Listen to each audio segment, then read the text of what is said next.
What's up, everybody? Today we're doing something completely insane. We are going to level up your English in just 10 minutes with 4 of the craziest stories you've ever heard. It's amazing what you can learn from a simple story, and trust me, these stories have life-changing lessons hidden inside them. Think of these morals as a cheat code for life. They help you make the right call. I've put together a special collection just for you. Each story is simple, fast, and designed to make your English better. You'll learn new words, see how sentences work, and most importantly, discover the insane lessons we packed into each one. Hook. Let me ask you something. Have you ever wanted something so badly you absolutely refused to share? Maybe a new phone or the last slice of pizza. A switch just flips in your brain and screams, "Mine!" It's a normal feeling, but wanting too much can have insane consequences. In our first story, we're going to meet a character who learns this the hard way. Let's jump in with The Greedy Dog and see what happens. Section 1. The Greedy Dog. A long time ago, a dog was wandering the streets and he was starving. His stomach was screaming for food as he searched everywhere. After what felt like forever, he finally got a win. He found a massive, juicy bone near a butcher shop. This is the best day ever, he thought. He felt like he just won $1 million. Clutching the bone in his mouth, he started looking for a private spot to eat it. There was no way he was going to let another dog see him, because then he might have to share. Soon, he found himself on a small bridge over a super clear stream. As he walked across, he looked down into the water, and right there he saw another dog with a bone. The dog stared. He didn't realize it was just his own reflection. He thought it was a completely different dog, and in his mind, that other bone looked even bigger and juicier than his. Greed just completely took over his brain. It was like a magnet pulling him away from all common sense. He wanted that other bone for himself. "I'm taking that bone," he thought. He decided he would scare the other dog and steal it. He totally forgot about the incredible bone he already had. Without even thinking, he opened his mouth to let out a huge bark. But the second he did, splash! His own bone dropped out of his mouth, hit the water, and vanished forever. He just stared in total shock. The other dog was gone, and his bone was gone too. He had nothing. The greedy dog walked away starving. He lost everything because he just had to have more. So, that dog learned a brutal lesson. If you're too greedy, you lose everything you have. It's like trying to carry 50 things at once. You're going to drop it all. It's a huge reminder to be happy with what you've got.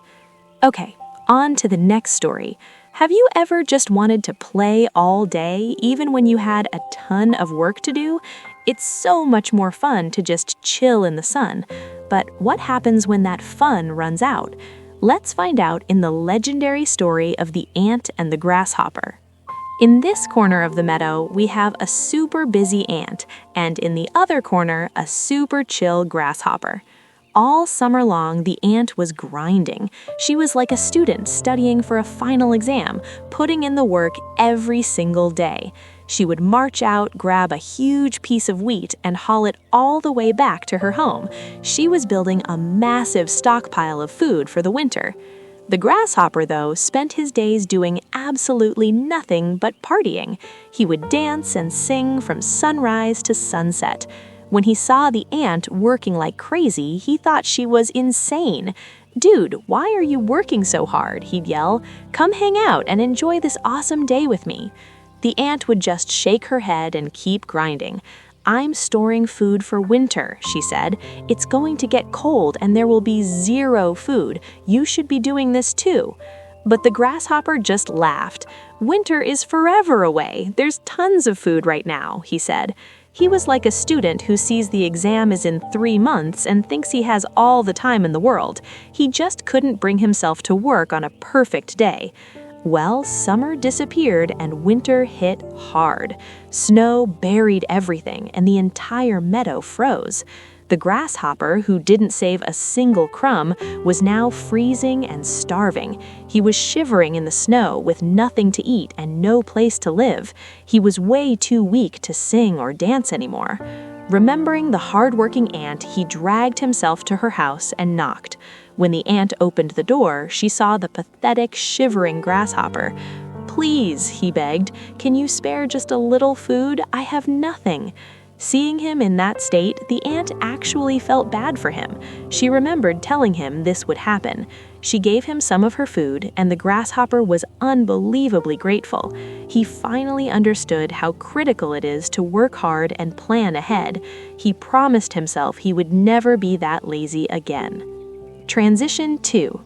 So, that grasshopper learned the ultimate lesson. There's a time to work and a time to play, and you always have to prepare when things get tough. It's like bringing an umbrella on a cloudy day. It's way better to have it and not need it than to need it and not have it. Our stories so far taught us about greed and hard work. For this next one, we're asking a huge question. What is true strength? Is it better to be loud and aggressive, or is real power something else? Our next story is an epic showdown between two forces of nature. Let's get into the wind and the sun. Section 3. The Wind and the Sun. One day, the wind and the sun got into a massive argument. "I am way stronger than you," the wind bragged. "I can knock down entire forests and make the ocean go crazy." The sun just smiled. "You think so?" she replied calmly. "I think I'm more powerful. My warmth brings the entire world to life." Just then, they saw a man walking down a road wearing a coat. The sun had an idea. "Let's do a challenge," she said. "Whoever can make that guy take off his coat is the winner. You go first." The wind, totally confident, agreed. He took a massive breath and blasted the man with a freezing gust of wind. The man shivered and pulled his coat on tighter. "Whoa, it just got so cold," the man said. The wind was getting frustrated. He blew even harder, roaring with all his power. He sent dust and leaves flying everywhere. But the harder the wind blew, the tighter the man held onto his coat. Finally, exhausted and completely defeated, the wind gave up. "My turn," the sun said with a warm smile. She started shining her golden rays on the man. At first, it was gentle and nice. The man felt the warmth and started to relax. As the sun got a little brighter, he started feeling pretty hot. "Wow, the weather changes fast," he said, unzipping his coat. The sun kept shining, getting warmer and warmer. Soon, the man was literally sweating. "Oh my God, it's so hot now," he yelled. Without even thinking about it, he ripped his coat off and looked for a shady tree to cool down.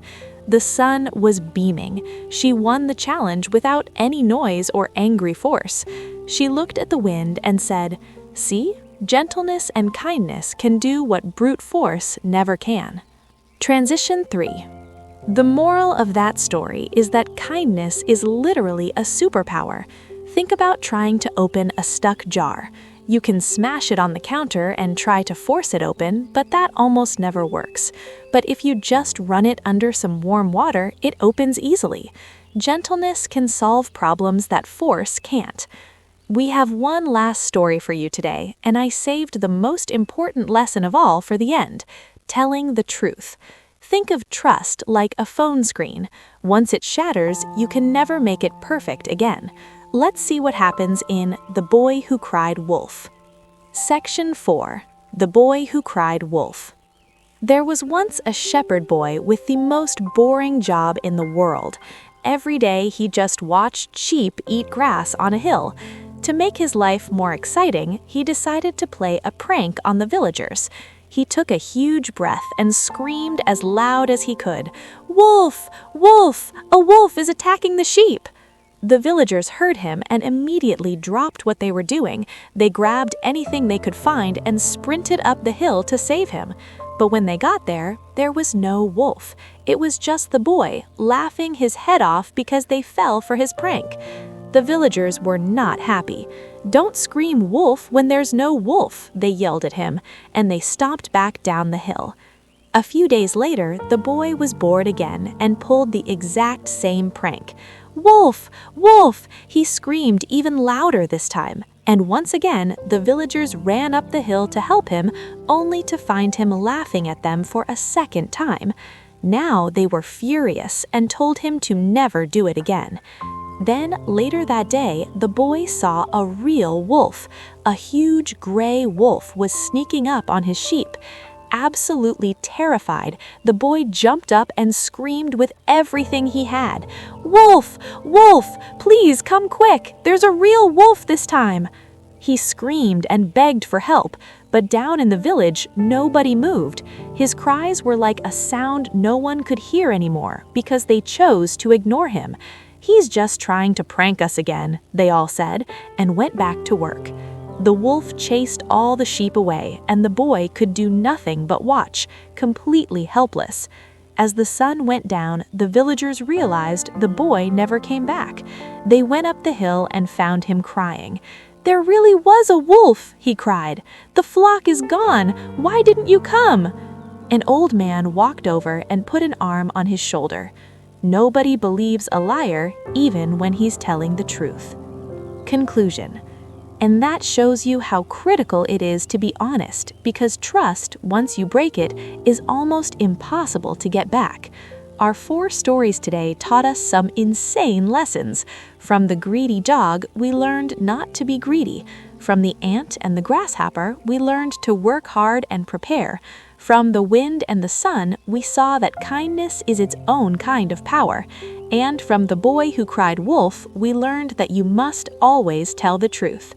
We really hope you enjoyed these stories and that they help you crush your English learning goals. Listening to stories is an incredible and fun way to practice. CTA. If you enjoyed these stories and want more insane content like this, please smash that subscribe button, hit the like button, and ring the notification bell so you don't miss our next video. Thank you so much for watching, and we'll see you all next time. Bye for now.